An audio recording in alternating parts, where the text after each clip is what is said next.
Welcome into another edition of WRAL Triangle and Two. I'm Mark Bergin. He's Luis Fernandez. And Luis, I'm very excited for today's guest because it's a basketball player I grew up watching growing up in the Chicago suburbs. No, you talked a lot about how excited you were to talk with our guest today. So I'm pumped for you too. A lot of ACC basketball history as well. We're going to be talking about, so it's going to be great. Absolutely. And he's a Duke legend, former NBA point guard as well. Now the head coach at Gaston Christian School in Gastonia, North Carolina. Welcome in, Chris Duhon. Chris, thank you for taking the time for us here this afternoon on WRAL Triangle and Two. It's good to see you. Good to see you guys, and thanks for having me. Luis, do you want to jump right in, or do you want me to get first crack at? Sure, I can go ahead and get started. So Chris, want to talk about the current first, and then we can move on to the Duke and the past and all that stuff. You're high school basketball coach now. Why is that? What's that like having the opportunity to coach the next generation of athletes coming up? Yeah, I mean, it's been fun. My wife and I, we just moved to the Charlotte area last year. Because she's a math professor, so she got a job at Davidson College. And we've always talked about making North Carolina home. My mom lives here, so it was just kind of the last push we needed to be like, all right, let's just go ahead and do it. And then this opportunity came up.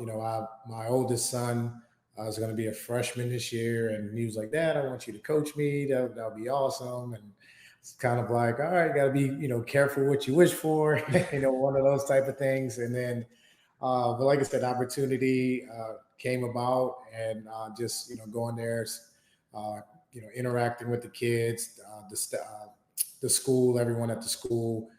Just found, seemed like a really, really good fit, and, I'm excited about it. How do you balance being dad versus being coach? I know you're going to be really excited to coach your son, who's an incoming freshman, but how do you balance those two roles? Yeah, I mean, it's tough, and I'm still kind of, learning as I go, with that. I already told him, like, you can't be calling me dad on the court. That's going to make everybody run. So he's been, really consistent in not doing that as well. And I also told him, especially like even before I took the job as dad, he's actually in the toughest position, just because of being the coach's son. He has to do everything, extremely perfect, or well, not perfect. Obviously, no one's perfect, but he has to, go above and beyond, to kind of prove himself, to give him an opportunity to play. Obviously with other parents and kids there, there's the stigma that, oh, he's only playing because he's the coach's son. So we've had that conversation, and that's something that has been motivating him. So working on the dad coach thing it's been fun, but it's, and then having a wife that is obviously very protective of her son. So now I got to deal with the dad, coach, and husband thing. So it's definitely a learning experience for me. But I'm super excited about it. I'm super excited about it for him as well. And we'll figure it out. It's funny because there's this, and obviously being a player, I don't know what your perspective on this is, but as a fan of the game of basketball, it feels like we're in the middle of a changing of generations where you're seeing a lot of the players who are coming up. It's like, oh, that's so-and-so's son. Oh, that's so-and-so's, nephew, whatever it might be. What's it like for you to see all these different, this next generation of basketball players start to come through and, try and leave their mark on the game? Yeah, no, it just keeps reminding me I'm getting old. We feel like we're going to be young forever. But yeah, no, I mean, it's like amazing, like especially the guys that are in the NBA now, like, Kenyon Martin's son. And then now you're watching LeBron's kids, make their mark, and Carmelo Anthony, Boozer's kids who are, still on the high school level, who are making their mark. So, it's exciting. One, you feel a sense of pride that you're able to play with or also compete against those guys, and now see, their kids move on. And just see the difference in the style of games. Like they all kind of are putting their unique style to theirs, to where they're not completely mimicking, their family or their father's games and things like that. So, it's very exciting, and it just grows to show you that everyone is very really invested in their kids being able to, have a chance to compete, at the highest level and achieve their goals. And I'm looking forward to doing the same thing with my son. Chris, what's it like for you, considering you've been a high-level player, you've been a coach now at the college level, now going to the high school level. Soon you'll be a parent of a player that other colleges are trying to recruit. At least that's the goal and everything. And you've surrounded yourself with a lot of great coaches, a lot of great players. What is it that you're hoping to pass on to the next generation now in the role as a coach that you learned from great players and great coaches that they taught to you?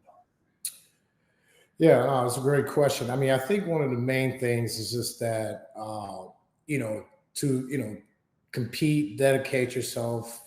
If this is something that you want to do, this is a goal of yours. And then, I tell this to my son all the time, like you have to want it. You have to want it more than I want it for you. If it becomes to a point to where I'm the one waking you up to go get extra shots or, do what you need to do, then, you're only going to get so far. All right. So it has to be the opposite. And, that's kind of what I tell the guys. I mean, in a way, with this new generation, things are kind of given to them, a lot easier. Everybody wants things to happen right away, without going through the process and the learning curves and the ups and downs that are needed. And I think that helps mature you and grow you as a person and as a player. They want it instantly. So just telling them to be patient is a process. And then there's a price you have to pay. There's the sacrifices that you have to make in order to, to get to those higher levels. So, that's something that we talk about, all the time, and just kind of making sure that, when things are not going your way, how to handle adversity, being able to have yourself prepared to be able to handle those moments. And, that's kind of what I want to give to, this kind of generation. All right, so let's go ahead and take a step back in the time machine now. Go back to the early 2000s. When you go through and look at your resume, right? I feel like there's a lot of like, most number of X, at the time of leaving Duke, most number of Y at the time of leaving Duke. Like you left your mark, man, on ACC basketball, on Duke basketball. What comes to mind when you think of those days playing for the Blue Devils? Man, I mean, it was, a fun time, man. I was around obviously a great coaching staff, the best that ever did it with Coach K, and, Coach Collins, Chris Collins, who's at Northwestern now, and Johnny Dawkins, who's at UCF, and, Wojo now is the head coach of the G League in Salt Lake City. So just that, having that staff, and then obviously the players. I mean, you couldn't ask for a better group of guys.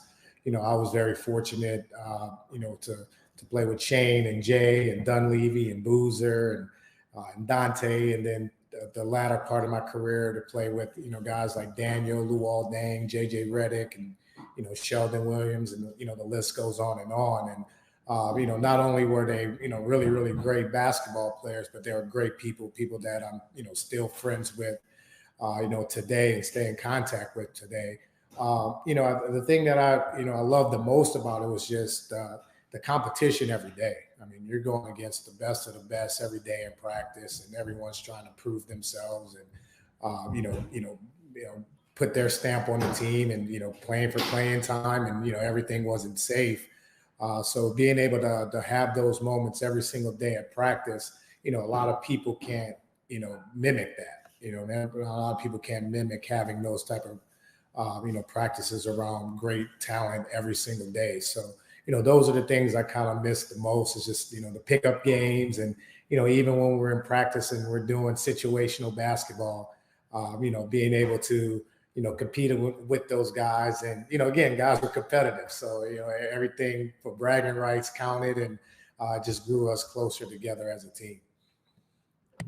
What was your, when you think back to it, what was your welcome to the ACC moment where you were like, oh man, okay, this is a different level of basketball that I'm used to? This moment, man, I mean, my freshman year, I mean, the ACC was loaded. I would think for me was, and I don't know, a lot of people remember, there's a guy, Will Solomon, played for Clemson. And I mean, he was just a straight bucket getter. And, we played them, and it was just like, okay, this guy is different, right? So, that was on a more of a personal note. But then, I mean, just the gauntlet that you're going through. I mean, one day you're playing Maryland, and the next day, you're at Virginia, which, they were really, really good. Then you're playing Wake Forest with, Chris Paul and those guys. And then you're, going and you're playing UNC. And then it was just, nonstop competition throughout the league. And it was just kind of like, not only this league is different, because there's really no cupcakes, in your conference at all. And every single game matters, because that's just how talented everybody was. So, Chris, you mentioned obviously having a great coaching staff that surrounded you. What was it like being coached by Coach K? Like, I feel like every Duke player is going to get asked this at some point in time. It feels so obvious. But what was your relationship like with him, and what's it like to reflect on having those years with him? Yeah, I mean, our relationship is great. I mean, one of the great things that Coach K does, which makes him, the best coach, is that he, develops relationships. He's real important on developing relationships with every individual that's there. Not only collectively but individually, and he, makes us earn it. He doesn't give us anything, and he was tough. There was a standard that we had as a program, and then obviously there's a standard that he has for you individually. And anything short of that, he was going to let you know, and knowing that you could push yourself to be better and that you can get better. And that was something that was very, very important for all of us, because it just taught us kind of how life is. Like, you're not going to be given anything. Like, you're going to have to put in the work, put in the time, put in the dedication. And hence that every year there's going to be a new crop of McDonald's All-Americans coming in. So, like, no matter what you did the season before, that has nothing to do. It was a whole completely new year. He coached every one of my teams completely different. And so just to be able to see him adjust day in and day out and hold everyone accountable, it was just something that, we can take from not only just playing with him, but, things that we can take for the rest of our lives. So let's go back really quickly then. 2004, this is Roy Williams' first season. And Roy Williams, Coach K, two legendary coaches. You hit the game-winning reverse layup, 6.5 seconds left. What's it like to hit a game-winning shot against a bitter rival? Everyone knows Duke, North Carolina. What's that feeling like as a player? I mean, that was, you can't ask for anything more, right? And then, especially being a senior, my last time being in that arena, to leave them with, me hitting a layup as the last memory that, they're going to have. It just meant a lot. And, they were obviously really, really good that year. We were really, really good that year. And I mean, the game was incredible, overtime game, but, big shots after big shots. And, just, being in that atmosphere and being in that moment, and to be able to, achieve that was something very special that I get to talk about all the time. And, we, even though we're rivals, like, a lot of us, are good friends with each other. Like, Felton and I are really good friends. So there's always something I can hang over his head, from any time. It's kind of my ace of spade that I can always pull out and say, hey, you remember that reverse layup that, I put on you to win the game. So, but it was just a great time, a great win for us. But it was great to be a part of that game and a part of that rivalry. That's fair. I See, think Chris, that's what fair. you don't know is Lewis is a UNC alum, so. I don't know. I sensed it with the color shirt, with the collar. Like Listen, this is a WRAL polo. Okay, it's a professional polo. I know you have a white one, you have a black one, but you chose to come with the light blue. Like I understand. I'm used to it. I plead the fifth. I plead the fifth on that one. Let's go back to Duke. Let's go back to Duke. I guess you can kind of answer this in two parts, right? Who is your the best teammate, and interpret best however you'd like. Best teammate you played with at Duke, and then professionally. Man, that's tough. Like I said, I was around a lot of great guys, and I'm actually fortunate, even in my professional career as well. College.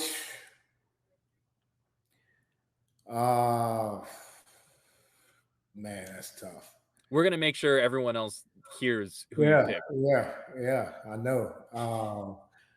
Best teammate.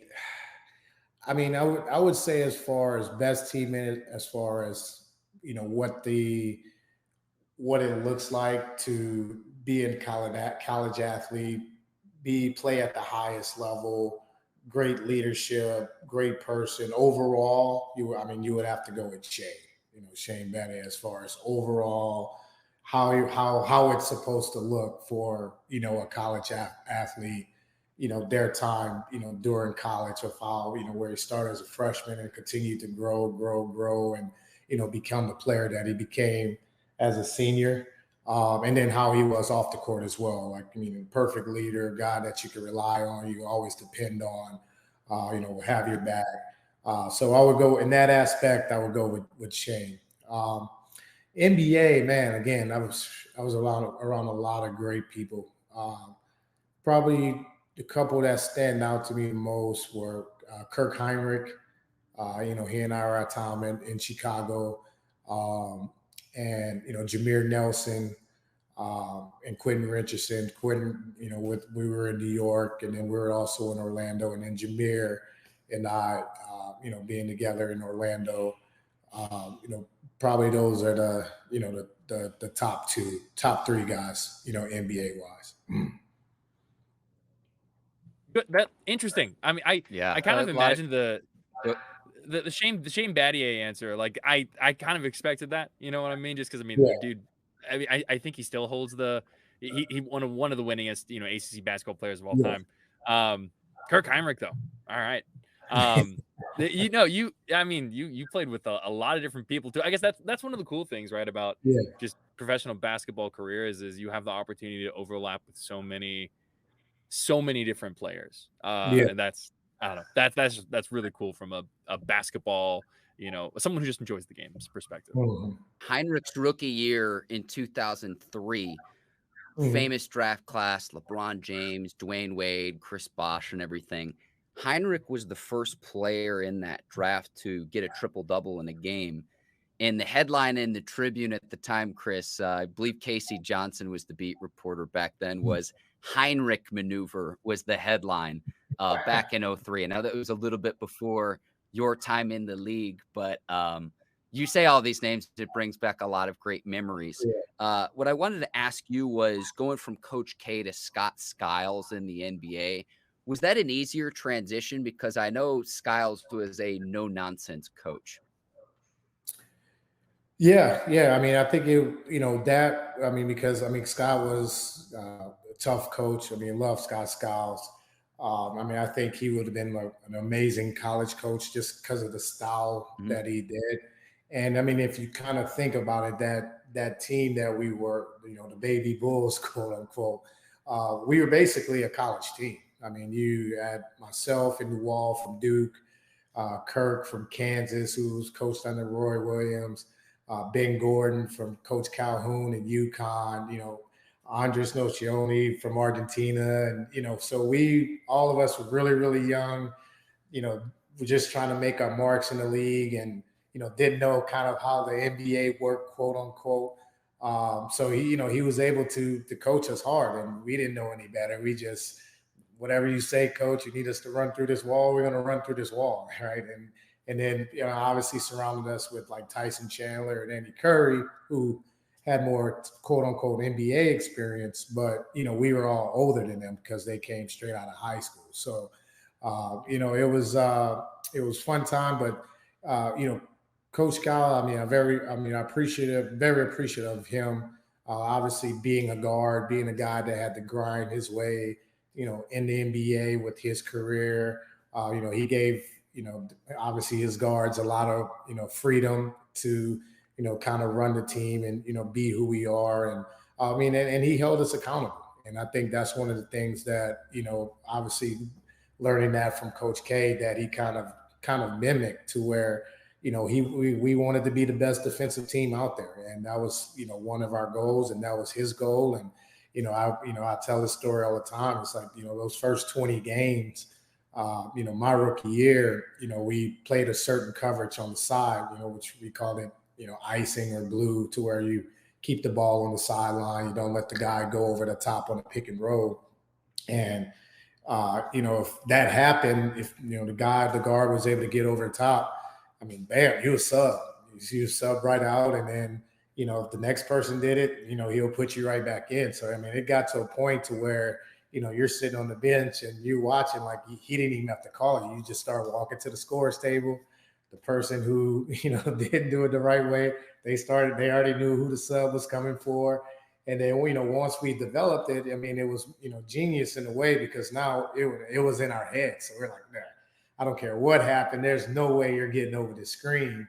And then it just kind of developed that mindset and mentality for us, to where, then obviously after that, he gave us a little bit more leeway, because, again, you're still going against the best guards, in the world. So they're going to find ways to, maneuver and get their ways over screens. But, just the accountability and, holding us to a standard part.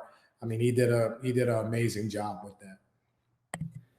Chris, I think you're in a really unique position, I feel like, just in terms of basketball, because of you're a high school coach, because you've had this college experience, you've had this professional experience, and basketball has changed so much, is continuing to change so much, both from like a game perspective, but also just from an industry perspective, if you will. So if I want you to put on your coaching hat, your dad hat, really, if you could offer any piece of advice to someone who is trying to make a transition from high school to college basketball, someone who's about to take that next step, what advice would you give them?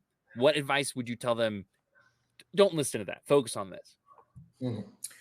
I would tell them, my, main advice is, wherever you're deciding to go, make sure it's a fit for you, style of play, your relationship with the coach, assistant coaches, get on campus, be around the players a little bit, kind of get a feel for, how the culture is, that type of thing, to where you're making the best decision for you and not what the university can offer you, basically. Because, every university, they're car salesmen. They're going to tell you everything's perfect, nothing's wrong here, those type of things. And then, maybe making you promises. And then you get on campus, once you sign that letter, there's not much you could do, right? So once you get on campus, they can do kind of wherever you want. That's why I feel you see a lot of people transferring and things like that. But then I'll also just say that nothing's, again, kind of to my point earlier, you don't want anything handed to you. It feels better when you have to earn and grind to achieve the things that you want to achieve. So, whenever you do make that transition to the next level and early on things don't go well for you, that's not a time to start pointing fingers or saying, oh, I'm going to go somewhere else because it's going to be an easier path, here and there. I think that's the time where you find out more about who you are as a person, and understand that, this is not easy. Like, you're going to have to grind. You're going to have some setbacks, but those setbacks are going to help you be a better person, but also a better player down the road. And if you're able to overcome that, you'll just see, you are appreciated a lot more because you knew you had to fight and grind for it. And then, it'll just make you a better player in person down the road as well. Along those same lines, Chris, have you had a failure or an apparent failure that set you up later for success during your playing career? I guess what I'm trying to ask you is do you have a favorite failure of yours? Favorite failure. I mean, I think, my favorite failure probably would be by the end of uh, my stint in Chicago. Things kind of got changed a little bit. The culture changed a little bit. There's coaching changes.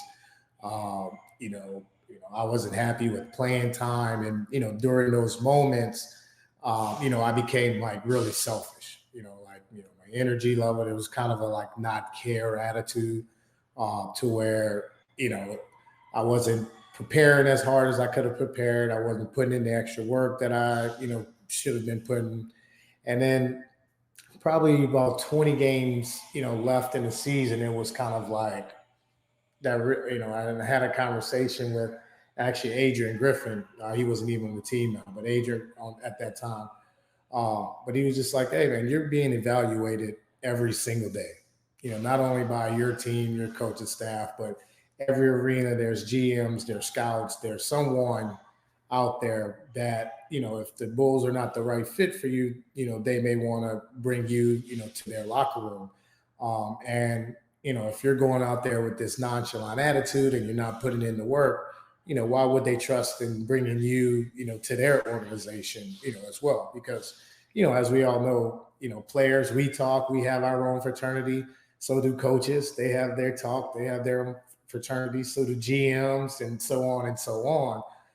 So he was like, you always want to put the right foot forward. So I think that was kind of a time to where it was like I had to make that adjustment and, change my mindset until as far as understanding it's a business and, really focus on trying to get better, and was able to play well those last 20 games when, I did get the opportunity, which, gave me the opportunity to go to New York and, become the starting point guard, with the Knicks. So that was one of the failures that I had that, I was really, and that's something that I use all the time to make sure that players know that, you're always being evaluated. You're always being watched, so not, when you think no one is watching you, that could be the most important time where somebody is really actually watching you. So you always want to continue to grow, continue to get better, continue to have a great attitude, control what you can control.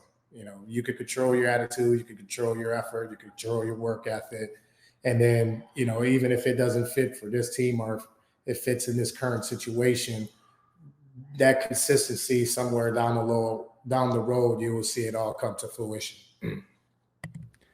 So I'm not going to call you an old head, because that would mean that Mark and I are also around that old head territory as well. And so I would not like that. We'll reference you as an older head. But I feel like, there's this separation a bit in terms of how people view the current state of college basketball, right? And so sometimes I feel like it's generational. Sometimes it's just about like different perspectives. But when you view what college basketball currently is, and that, obviously that includes NIL, that includes transfer portals, all that kind of stuff. What are your thoughts on the current state of things? Are you happy with the fact that players have so much more freedom and the ability to kind of choose their own path, choose their own destiny? Are there frustrations? What vibe do you get from the current state of things? Oh, yeah. I mean, it's a little bit of everything. I mean, it's kind of like you don't know where because everything's kind of happening so fast, and then it's like no rules to anything. So it's like kind of like, kind of hard to get a grasp of everything. And then it's also, like you said, it's kind of a different generation. Like we were, you know, taught a different way, or we grew up a different way. We didn't have access to everything that these current players have access to. So, it's kind of different mindsets and things like that. I think it's uh, tough on a game of college basketball because it's, that's kind of where, you like to follow and have like a story with certain players. Like that's kind of where you meet your favorite player and then you want to see how they do at the next level. And then you get to see them play for 3 years and with your favorite school and things like that, and they do well, and then you follow their career, and then now it's like, oh, I thought he was, with Michigan, but now he's at, Arizona, like kind of like what's going on. And then, for me, that's when it comes down to which, I try not to judge, and everyone's situation is completely different, but it's kind of one of those, okay, did something happen where somebody else got better and he didn't like the situation and he ran off to the easier path, that type of deal. I think with the, NIL, it's just, it's become a business, and you got to also understand people's situation as well. A lot of these kids don't come from money, and you start throwing out figures like that to where they can help their families and things like that. It makes sense that you see these guys make the jump from here to here, to be able to, to help their families. So there's a lot of mixed emotion, because I miss, having building those rivalries like, Raymond Felton and myself did, or Steve Blake and myself did, and Juan Dixon, and that, each year coming in, it's like, here they go again, like round 3, round 4, round 5. But now it's tough to see those things and see those type of matchups anymore. I agree that, players obviously should, be getting paid for obviously a lot of the money that they bring to the university. But I don't also believe that it should be, a free for all. I don't think that it should be like I think there needs to be some rules in place with that. I don't have the answer. I'm not smart enough. That's above my pay grade.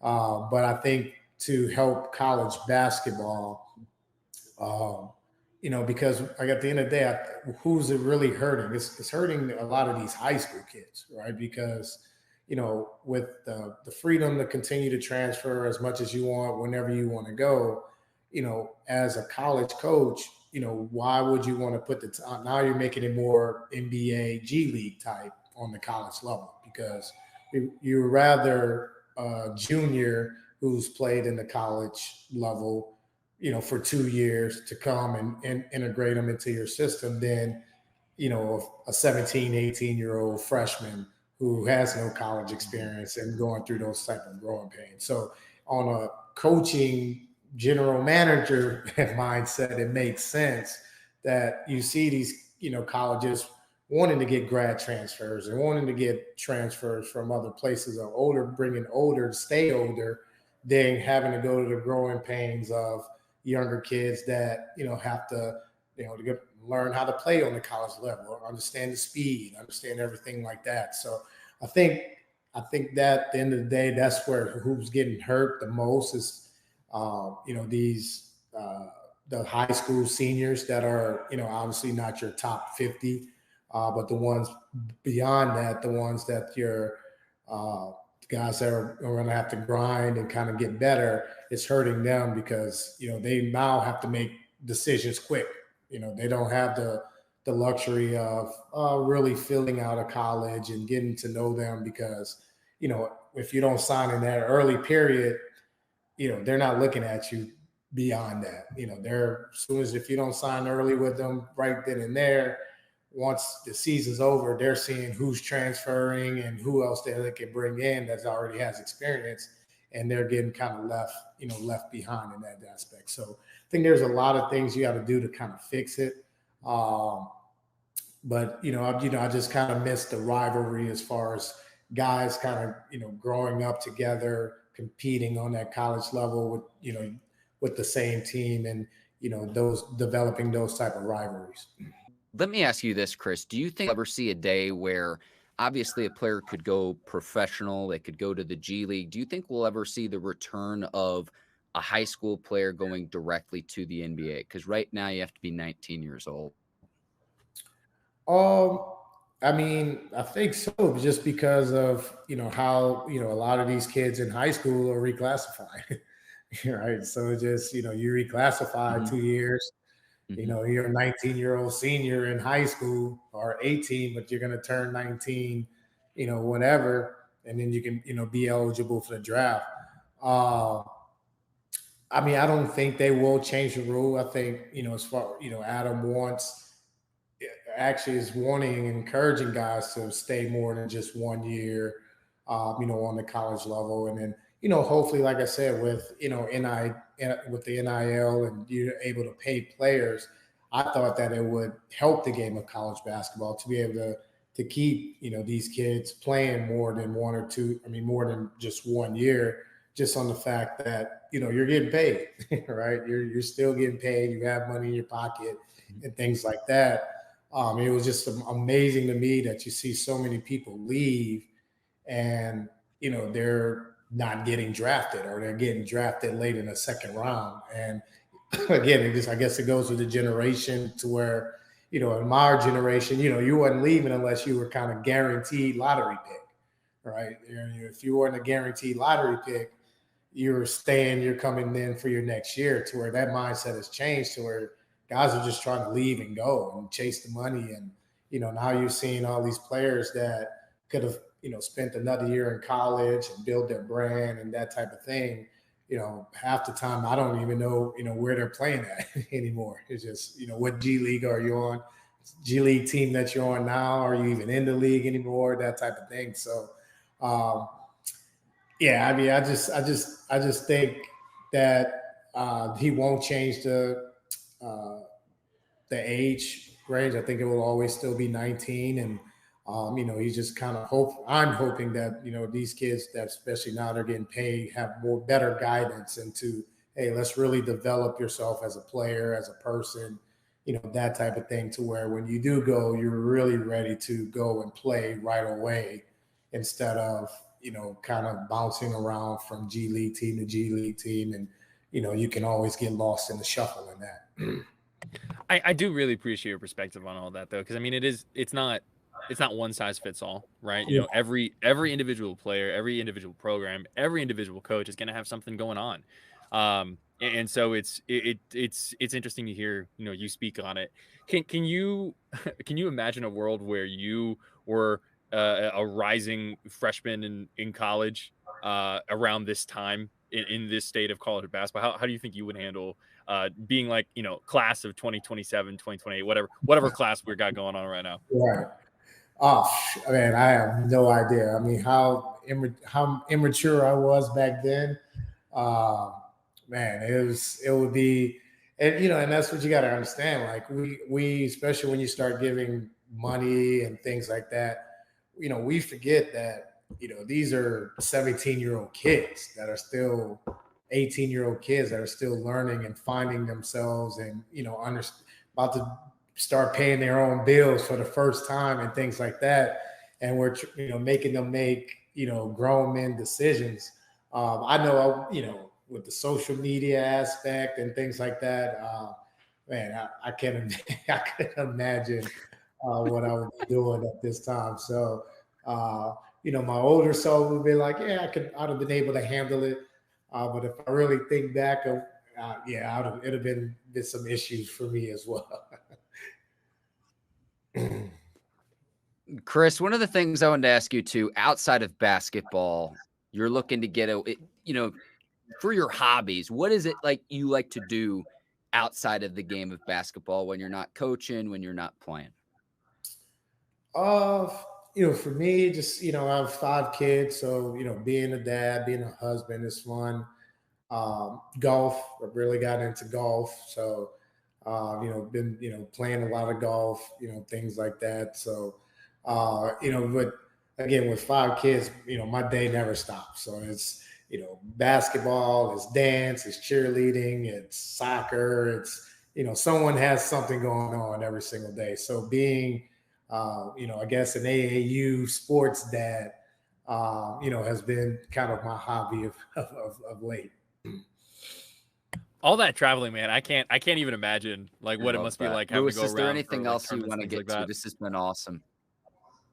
Oh, just traveling. What has that been like for you to? Is the upcoming freshman, is that your oldest? Yeah, he's my oldest. Yeah. So basketball, dance, like all these different things. How much are you all traveling to different things as like a family type?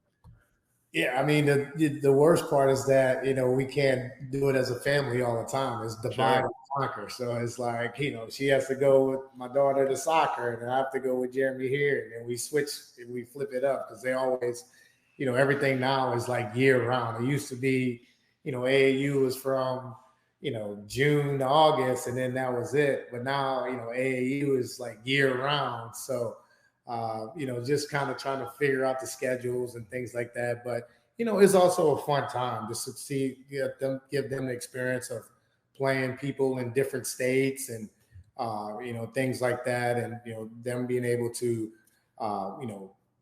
already get that kind of team camaraderie with staying with their friends at hotels and things like that. So, it's been fun, I guess traveling, but it's a lot of work. It's a lot of, pre-scheduling, making sure that we have all 5 kids, because it's easy to leave 1 or 2 every now and then. Chris, I noticed a little bit of twinkle in your eye knowing that the school year is about to start. And with 5 kiddos, I can only imagine. Yeah.